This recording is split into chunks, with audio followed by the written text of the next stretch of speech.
ঝিনাইদহের কুমড়াবাড়িয়া ইউনিয়ন আওয়ামী লীগের কর্মী সভা অনুষ্ঠিত। জাহিদুল হক বাবুর তথ্যচিত্রের ওপর ডেস্ক নিউজ। ঝিনাইদহ সদর উপজেলার কুমড়াবাড়িয়া ইউনিয়ন আওয়ামী লীগের উদ্যোগে এক কর্মী সভা আয়োজন করা হয়েছে।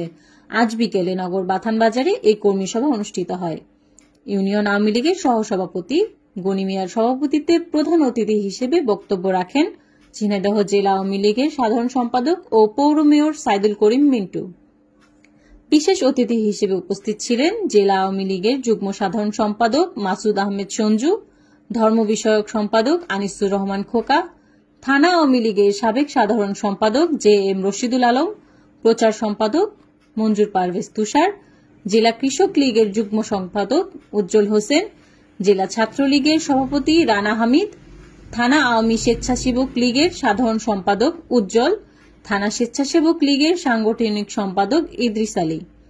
এছাড়াও বিভিন্ন ইউনিয়নের আওয়ামী লীগ ও অঙ্গ সহযোগী সংগঠনের নেতাকর্মীরা উপস্থিত ছিলেন। উক্ত অনুষ্ঠানটি পরিচালনা করেন কুমড়াবাড়িয়া ইউনিয়ন পরিষদের চেয়ারম্যান আশরাফুল ইসলাম আশরাফ।